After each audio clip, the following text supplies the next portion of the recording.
सोचिए एक कपड़ा मिल और दूसरी तरफ भारत के संविधान की आत्मा को बचाने की एक ऐतिहासिक जंग। आज हम एक ऐसी ही केस की कहानी में उतर रहे हैं जो शुरू तो हुआ एक टेक्सटाइल मिल पर सरकार के कब्जे से, लेकिन पहुंच गया भारत के लोकतंत्र की जड़ों तक। तो सबसे बड़ा सवाल यही उठता है, क्या एक चुनी हुई सरकार इतनी ताकतवर हो सकती है कि वो उस संविधान को ही बदल दे जिसने उसे वो ताकत दी है? ये शक्ति और उसकी सीमाओं के बीच का एक बहुत ही बुनियादी टकराव है। तो ये जो बड़ा सैद्धांतिक सवाल है, इसकी जड़ें कहाँ हैं? चलिए उस असली कहानी पर चलते हैं जहां से ये सब शुरू हुआ, मिनर्वा मिल्स कंपनी और उसका कानूनी संघर्ष। तो हुआ ये कि चीजें बहुत तेजी से बदलीं। 1970 में एक जांच बैठी। 1971 तक सरकार ने मैनेजमेंट अपने हाथ में ले लिया और देखते ही देखते 1974 में मिनर्वा मिल्स पूरी तरह से एक सरकारी कंपनी बन गई। इन्हीं कदमों ने मिल के मालिकों को सरकार को अदालत तक ले जाने पर मजबूर कर दिया। लेकिन जो मामला एक कंपनी के झगड़े जैसा लग रहा था, वो बहुत जल्द एक बड़े संवैधानिक संकट में बदल गया। अब मिनर्वा मिल्स की लड़ाई सिर्फ अपनी मिल बचाने की नहीं थी, बल्कि ये सरकार की उस ताकत को चुनौती दे रही थी जिससे वो विवादास्पद 42वें संशोधन के जरिए पूरे संविधान को ही बदल सकती थी। और यहीं पर एंट्री होती है हमारी कहानी के विलन की, 42वां संशोधन। इसे कई लोग संसद की खुद को सबसे बड़ी ताकत बनाने की एक कोशिश के तौर पर देखते हैं। 1976 का ये जो 42वां संशोधन था ना, वो इतना बड़ा था कि उसे अक्सर मिनी कॉन्स्टिट्यूशन भी कहा जाता है। इसने देश के पावर स्ट्रक्चर में इतने बड़े और विवादित बदलाव किए कि शक्ति का पूरा संतुलन ही हिल गया। अब जरा देखिए कि बदलाव कितना जबरदस्त था।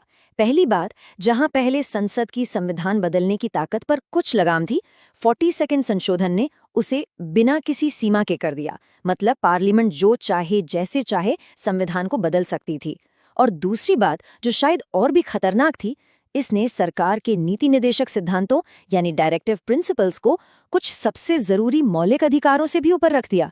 इसका सीधा मतलब ये था कि सरकार समाज के भले के नाम पर बराबरी और आज़ादी जैसे बुनियादी हक भी छीन सकती थी। सुप्रीम कोर्ट ने ताकत बढ़ाने की इस कोशिश को बहुत गंभीरता से लिया।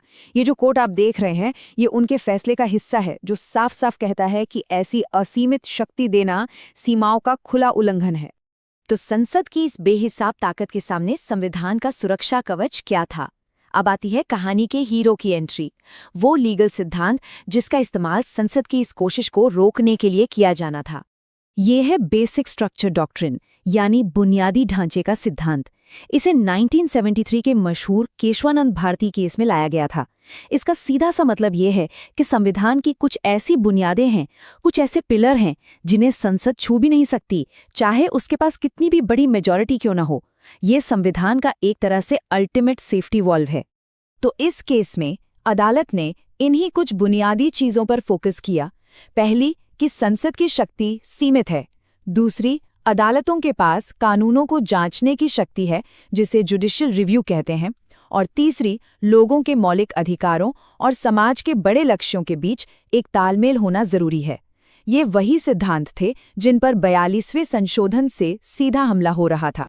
और अब हम पहुंचते हैं कहानी के क्लाइमैक्स पर, मिनर्वा मिल्स केस में सुप्रीम कोर्ट का वो ऐतिहासिक फैसला जिसने सब कुछ बदल दिया। अदालत का पूरा तर्क, उनकी पूरी सोच इस एक दमदार लाइन में छिपी है।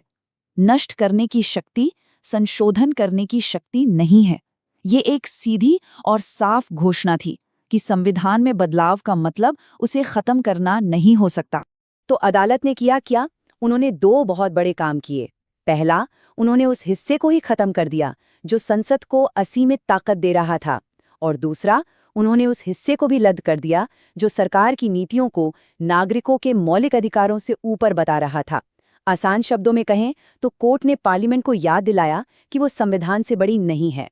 अदालत ने अधिकारों के गोल्डन ट्रायंगल यानी स्वर्णिम त्रिकोण की रक्षा की। आर्टिकल 14, 19 और 21 यानी समानता, आज़ादी और जीने का अधिकार, यह हमारे लोकतंत्र की नींव हैं।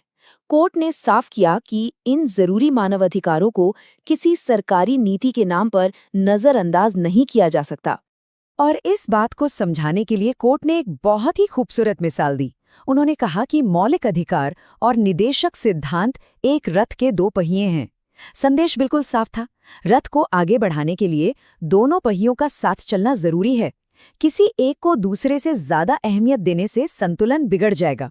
तो सवाल ये है कि 1980 का ये फैसला आज दशकों बाद भी इतना जरूरी क्यों है?